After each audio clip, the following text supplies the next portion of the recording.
Main component water भी है, human food के न्यूट्रिएंट्स में आता है, ह्यूमन ह्यूमन फूड के कंपोनेंट्स में आता है, जो कि मेन कंपोनेंट्स है। ये आप इस डायग्राम में आप लोग देख सकते हैं जो वेजिटेबल साइड पे दिए हुए हैं। इन वेजिटेबल्स में भी बहुत सा वाटर परसेंटेज होता है। इसी तरह ये एक मैन है जो कि डाइव कर रहा है इनसाइड द सी, इस पर भी हम बात करेंगे। और जो कि एक फीमेल को आप देख सकते हैं जो वाटर ड्रिंक कर रही है, पानी पी रही है। तो ये वाटर की जो component as a human food, ये बहुत ही इंपॉर्टेंट है। Most abundant compound in the human food, human body. ठीक है, अगर हम ह्यूमन बॉडी के अंदर देख लें तो सबसे ज्यादा पाया जाने वाला मोस्ट अबंडेंट कंपाउंड है वाटर, जो कि कंपाउंड है। ये सबसे ज्यादा बाकी कंपाउंड से अगर हम कंपेयर करें तो ये सबसे ज्यादा वहां पे पाया जाने वाला कंपाउंड आपको मिलेगा, जो कि ह्यूमन बॉडी के अंदर होता है। Composed of about 70% of water. अगर हम एक ह्यूमन की बॉडी को देख लें तो उसकी बॉडी की जो कंपोजिशन है उसमें 70% रोल जो है ना, कंट्रीब्यूशन जो है ना, वो वाटर का होता है। So you can think that how much important the water is in the human body as well as in the human food. Medium water role play करता है as a medium for some of the animals to live in them, for the aquatic organisms. इसके अलावा भी human food और human body के अलावा भी water जो है ना वो एक मीडियम रोल प्ले करता है, जो जिसमें बहुत सारे लिविंग ऑर्गेनिजम्स अपने लाइफ गुजार सकते हैं, जिसे हम एक्वेटिक ऑर्गेनिजम्स कहते हैं या एक्वेटिक लाइफ कहते हैं। Aquatic life is actually because of the presence of the water. तो ये एक मीडियम प्रोवाइड करते हैं उनको। ठीक है, इसके अलावा अगर हम बात कर लें वाटर की, women take 11 glass of water daily. एक नॉर्मल, एक मॉडरेट एस्टिमेट के मुताबिक एक फीमेल जो है ना वो डेली बेसिस पर 11 ग्लास ऑफ वाटर्स इनटेक करते हैं, जबकि एक मैन जो है ना वो 15 ग्लास ऑफ वाटर इनटेक करते हैं। तो ये मेन और वुमेन और मैन के फिजिकल एक्टिविटीज में थोड़ा बहुत, मेटाबॉलिक एक्टिविटीज में थोड़ा बहुत डिफरेंस होता है, जिसकी वजह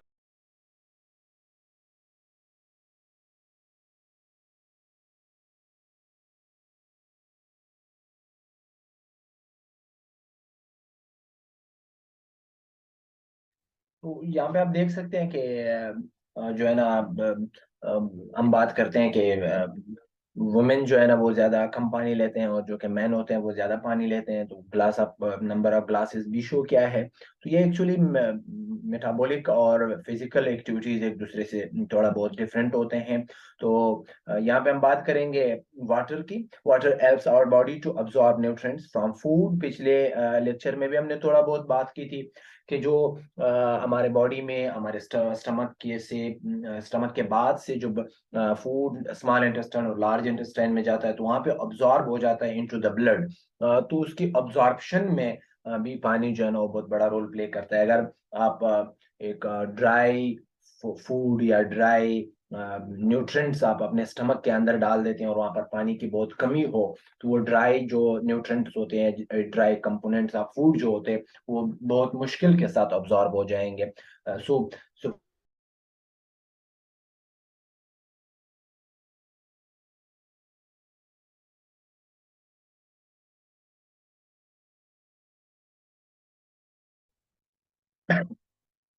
तो ये पानी जो है ना वो अब्सॉर्ब करने में, न्यूट्रिएंट्स को अब्सॉर्ब करने में बड़ा हेल्प करते हैं। It also help in the throwing of waste material from the body. अगर हम वेस्ट मटेरियल को बॉडी में देख लें, आपके बॉडी में बहुत सारे मिनरल्स वेस्ट हो जाते हैं। आपके बॉडी में जो है ना सॉल्ट्स बड़ी बड़ी कंसंट्रेशन में होती है, वो वेस्ट होती है। इसी के साथ साथ जो अनडाइजेस्टेड फूड है उसको बॉडी से निकालना होता है। तो ये इसमें हेल्प करने के लिए आपका पानी आपका साथ देता है। Therefore it must be present in your food in high concentration, in high quantity. So जैसे कि आपको यूरिन को अगर हम देख लिए, urine is actually formed mostly of water. Urine में मोस्टली वाटर होता है। और इसी तरह स्वेट को अगर हम देख ले, जो आपका पसीना है, इसमें बहुत सारे मिनरल्स, बहुत सारे साल्ट जो है ना वो एक सॉल्यूशन के फॉर्म में आपकी बॉडी से एक्सक्रीट होते हैं। सो अगर आपके फूड में वाटर की परसेंटेज कम हो या वाटर आप कम इनटेक करते हो, वाटर को as a food component of नहीं लेते हैं, so then this problem will be there, that removal of these waste will be difficult through the body, and absorption of the food will be very difficult without water.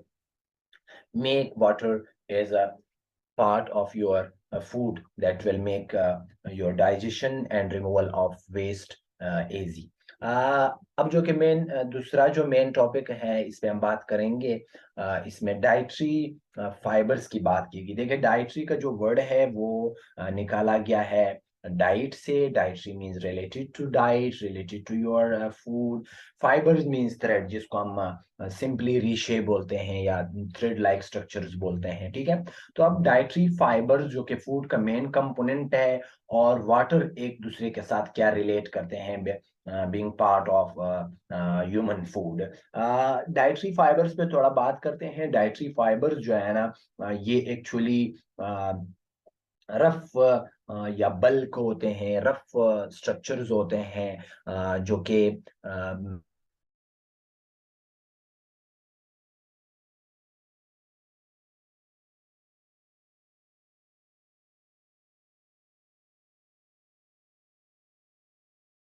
तो अगर हम इसकी बात कर ले डाइटरी फाइबर्स की, बहुत ही इंपॉर्टेंट होते हैं। लेकिन डाइटरी फाइबर्स जो है ना, ये आपके फूड का हिस्सा होता है। लेकिन डाइटरी फाइबर्स ऐसे फाइबर्स होते हैं जो कि वेजिटेबल्स, फ्रूट्स यानी प्लांट से जो खुराक हम हासिल करते हैं उनमें मौजूद होते हैं। लेकिन डाइटरी फाइबर आपकी बॉडी में डाइजेस्ट नहीं होता है। No, they are undigestible by human digestive system, by human body. लेकिन जब ये डाइजेस्ट नहीं होते हैं और हमारा फूड का हिस्सा है, फिर इसका फायदा क्या है, ये हमारे बॉडी में क्यों होने चाहिए, हमारे फूड में क्यों होने चाहिए। डाइटरी फाइबर्स की अगर हम एक्चुअली देख ले, unlike other food components they are such as fats, proteins and carbohydrate.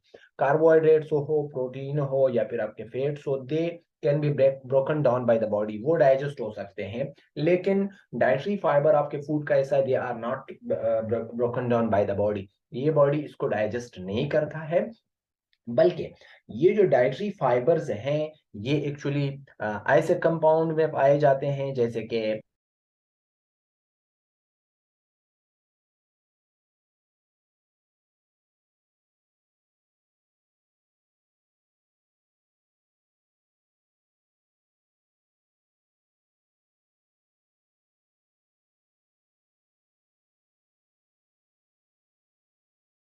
Essential होते हैं, आपके फूड में होने चाहिए, इंपॉर्टेंट है, लाजमी है।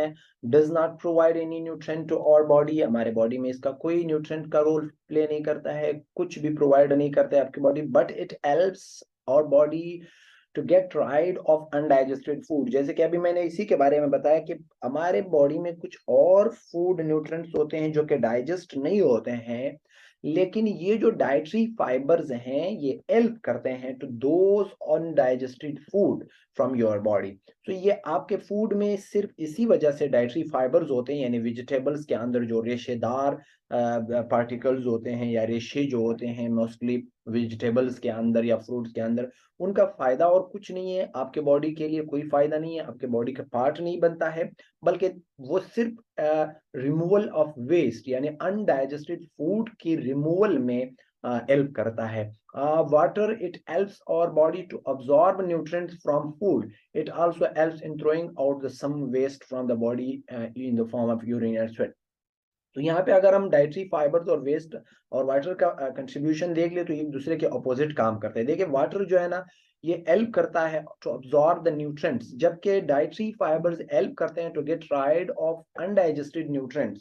जो आपके बॉडी में जो न्यूट्रिएंट डाइजेस्ट नहीं होते हैं उनको रिमूव करने में डाइटरी फाइबर्स हेल्प करते हैं। इसी वजह से ये आपके फूड में होने चाहिए, just for removal of undigested food. जबकि वाटर आपके फूड में होना चाहिए, आपके न्यूट्रिएंट्स ऑफ फूड होना चाहिए, because it absorbs what, it absorbs the digest the nutrients from food. Okay, so अब नेक्स्ट जो हमारे पास है सोर्सेज ऑफ वाटर। हम फूड में वाटर हमें कहाँ कहाँ से मिलता है, अगर हम थोड़ा सा गौर कर लें तो सोर्सेज ऑफ वाटर क्या हो सकते हैं हमारे पास। 20% जो पानी है हमारे फूड में होता है वो हमें फ्रेश फूड से मिलता है, यानी वेजिटेबल्स और फ्रेश सब्जियों से, और फ्रेश जो आपके सलाद हो गया या दूसरे फ्रेश फूड जो हैं, तो वहाँ से 20% आपके बॉडी को जो वाटर मिल रहा है या पानी आपको बॉडी को प्रोवाइड हो रहा है, that is in fresh food. Okay, वो फ्रेश फूड में मौजूद होता है। बाकी जो रिक्वायरमेंट है वो आप ड्रिंकिंग से यानी सिंपल वाटर पीने से आप बाकी रिमेनिंग रिक्वायरमेंट्स को पूरा कर सकते हैं, जबकि 20% आपको फ्रेश वाटर फ्रेश फूड में मिलता है यानी फ्रूट्स वगैरह में मिलता है। ये देख लीजिए आपका सारे इस टेबल पे जो है ना फ्रेश फ्रूट और फ्रेश सलाद वगैरह दिखाया गया है, जिसमें परसेंटेज ऑफ वाटर भी दिखाया गया है कि किसमें कितने परसेंट वाटर होता है। तो इन सब के फ्रेश फूड या फ्रेश वेजिटेबल्स के खाने से आपको जो है ना 20% आपको आपके बॉडी को जो है ना वाटर प्रोवाइड हो सकता है, जबकि बाकी परसेंटेज जो है ना वो आप रिमेनिंग जो है ना वो ड्रिंकिंग से भी आप अपने बॉडी की रिक्वायरमेंट ज्यादा पूरा कर सकते हैं। Metabolic function of water, water का मेटाबॉलिक फंक्शन क्या होता है? अगर हम देख ले पानी जो है ना वो एक अपने प्रिंसिपल्स अपने रूल्स में काम करती है, अपना फंक्शन करती है, यूनिवर्सल सॉल्वेंट के तौर पर काम करती है। एक सॉल्वेंट होता है, एक सैल्यूट होता है, एक सॉल्यूशन होता है। जब हम दो चीजों को आपस में मिलाते हैं तो उनसे एक सॉल्यूशन बन जाता है। उन दो चीजों में एक सॉलिड होना चाहिए और एक लिक्विड होना चाहिए, एक कम क्वांटिटी में होना चाहिए और एक ज्यादा क्वांटिटी में होना चाहिए। तो वाटर जो है ना हमारे पास सॉल्वेंट का रोल प्ले करता है। सॉल्वेंट हमेशा किसी सॉल्यूशन का वो पोर्शन होता है, वो कंपोनेंट होता है, वो पार्ट होता है जो किसी दूसरे कंपोनेंट को दूसरे किसी किसी दूसरे चीज को अपने अंदर ऑब्जॉर्व करे, उसको हम क्या बोलते हैं? उसको हम सॉल्वेंट बोलते हैं। तो वाटर जो है ना वो यूनिवर्सल सॉल्वेंट कहलाता है because it absorbs most of the component in itself. पानी अपने अंदर बहुत सारी चीजों को ऑब्जॉर्ब करने की सलाहियत रखता है और उनकी चीजों को अपने अंदर डिसॉल्व कर लेता है। So therefore it is given the name of universal solvent. जबकि अगर हम देख लें suspended medium helps to regulate body temperature, इसका एक दूसरा मेटाबॉलिक फंक्शन ये है कि आपके बॉडी के अंदर जो टेम्परेचर होता है उसको रेगुलेट करता है। अगर आपका बॉडी का टेम्परेचर बहुत ज्यादा है तो आप जाके शावर लेते हैं या फिर आप कोल्ड वाटर पीते हैं, तो जिसकी वजह से जो है ना आपकी बॉडी का टेम्परेचर रेगुलेट हो जाता है। ये भी एक मेटाबॉलिक फंक्शन है वाटर का। Participates in the hydrolysis reactions. Hydrolysis reactions ऐसे रिएक्शंस को बोलते हैं जहां पे ब्रेकडाउन हो जाती है किसी मॉलिक्यूल की पानी की वजह से, उसको हम हाइड्रोलाइसिस बोलते हैं। Hydro means water, lysis means breakdown. जब कहीं पर आपके बॉडी में किसी चीज की ब्रेकडाउन की जरूरत हो और उस ब्रेकडाउन को आप पानी के जरिए कर लेते हैं, ऐसे प्रोसेस को हाइड्रोलाइसिस बोलते हैं। हाइड्रोलाइसिस से हमें एनर्जी मिलती है, हमें इलेक्ट्रॉन मिलते हैं हाइड्रोलाइसिस के प्रोसेस से। तो ये वाटर जो है ना ये हाइड्रोलाइसिस रिएक्शंस में भी पार्टिसिपेट करता है। It is a medium where most cells metabolically react reaction take place. पानी एक ऐसा मीडियम है जहाँ पे बहुत सारे मेटाबॉलिक एक्टिविटीज जो है ना वो हिस्सा लेते हैं। सेल्स के अंदर अगर हम देख ले जो साइटोप्लाज्म है वो 85% 80 to 85% आपके पानी से बना हुआ है, वहां पर बहुत सारे मेटाबॉलिक रिएक्शंस होते हैं। तो दूसरे सेल्स को भी मेटाबॉलिक मीडियम प्रोवाइड करता है। लुब्रिकेंट्स के तौर पर ये काम करता है, ये ऑर्गन्स को लुब्रिकेट करता है, ऑर्गन्स में फ्लेक्सिबिलिटी पैदा करता है, provide cellular turgidity. Cellular turgidity जो है ना ये बॉटनिकल टर्मिनोलॉजी है। जब सेल के अंदर पानी हो तो सेल स्वेल हो जाता है, सेल टर्जेड हो जाता है, पूल सज जाता है, उसका स्ट्रक्चर सख्त हो जाता है, ठीक है। और अगर किसी सेल से पानी निकल जाता है तो उसमें टर्जिडिटी कम रह जाती है, वो जो है ना वो सेल सॉफ्ट हो जाता है, उस सेल पर बाहर से अटैक करना आसान हो जाता है, उसको जल्दी से मैकेनिकली तौर पर आप उसको डैमेज कर सकते हैं। लेकिन पानी जब सेल पानी को अब्सॉर्ब करता है तो उसके अंदर पानी ज्यादा आ जाता है, वो टर्जेड हो जाता है, वो स्वेल हो जाता है, उसकी बॉडी सख्त हो जाती है। तो ये जो टर्जिडिटी सेलुलर टर्जिडिटी है, सेल के अंदर जो सख्ती आ जाती है वो एक प्रॉपर शेप इख्तियार कर लेता है, that is also provided by the water. Water also helps in maintain body homeostasis. Homeostasis body के अंदर, ह्यूमन या एनिमल्स के बॉडी के अंदर एक स्पेसिफिक फेनोमिना है जो कि बहुत ही ज्यादा जरूरी है. Homeo means same, stasis means consistency, maintenance. जब आपके बॉडी में हर वक्त एक खास लिमिट में टेम्परेचर, एक खास लिमिट में मिनरल्स, एक खास लिमिट में ऑक्सीजन, एक खास लिमिट में वाटर परसेंटेज, वाटर कंसंट्रेशन, तो वो सारी चीजें जो है ना आपके बॉडी में एक खास कंसंट्रेशन में होनी चाहिए, एक खास परसेंटेज, एक खास क्वांटिटी में होनी चाहिए. उसको मेंटेन रखना, फॉर एग्जांपल आपकी बॉडी का टेम्परेचर 37 होना चाहिए, तो इस 37 को परमानेंटली हमेशा मेंटेन रखने के लिए बॉडी के अंदर जो प्रोसेस है, जो इस टेम्परेचर को मेंटेन रखता है, या टेम्परेचर के अलावा वाटर कंसंट्रेशन को मेंटेन रखता है, या मिनरल्स कंसंट्रेशन को मेंटेन रखता है, या ग्लूकोज लेवल को मेंटेन रखता है, या दूसरे बहुत सारे चीजों को मेंटेन रखने के प्रोसेस को हम होमियोस्टेसिस बोलते हैं. और इस होमियोस्टेसिस में हेल्प करता है कौन? Water. So water helps in the homeostasis, maintains the body homeostasis. Ionisation में हेल्प करता है. Acid base reactions important for the function of the protein and nucleic acid. Protein और न्यूक्लिक एसिड के लिए वाटर आयोनाइजेशन का काम करते हैं, यानी एसिडिटी और अल्कलाइनिटी, जो आपकी बॉडी में अल्कलाइन सॉल्यूशंस होते हैं या एसिडिक सॉल्यूशंस होते हैं, उनमें जब बॉडी वाटर आ जाता है तो उसको आयोनाइज कर लेता है, उसमें आयोनाइजेशन कर लेता है, उसको न्यूट्रल कर लेता है, या उसको प्रोटीन और दूसरे न्यूक्लिक एसिड्स के फंक्शंस के मुताबिक बना देता है. तो ये भी पानी का एक मेटाबॉलिक का वो हो सकता है. The shape of protein, nucleic acid, and as well as structures of other compounds. Nucleic acid की जो स्ट्रक्चर होती है, न्यूक्लिक एसिड में आपको बता दूं कि न्यूक्लिक एसिड डीएनए और आरएनए का टर्म आप लोगों ने ज्यादा सुना होगा. तो डीएनए और आरएनए को कंबाइनली जो है ना, डीएनए और आरएनए को कंबाइनली हम जो है ना उसको क्या बोलते हैं? कंबाइनली उसको हम न्यूक्लिक एसिड बोलते हैं. Nucleic means present in the nucleus, acid means के डीएनए और आरएनए जो है ना ये नेचर में जो है ना ये एसिडिक होता है. अगर उसके ये फिर डिटेल में हो जाता है बहुत ज्यादा. तो nucleic acid simply combinedly collectively DNA और आरएनए को बोलते हैं. आरएनए, डीएनए या न्यूक्लिक एसिड या प्रोटीन्स के स्ट्रक्चर को मेंटेन रखने के लिए वाटर जो है ना हमारा हेल्प करता है. ठीक है. और इसके अलावा जो है ना अगर हम देख लें बायोलॉजिकल मेम्ब्रेन जो सेल की मेम्ब्रेन है, सेल के इर्द गिर्द जो मेम्ब्रेन है, सेल के इर्द गिर्द जो कवरिंग है, उसको हम बायोलॉजिकल मेम्ब्रेन बोलते हैं. तो उस बायोलॉजिकल मेम्ब्रेन की शेप को मेंटेन रखने में भी वाटर जो है ना वो बड़ा रोल प्ले करता है. Consequences of their interaction with water, इन सब की वाटर के साथ एक खास इंटरेक्शन होता है.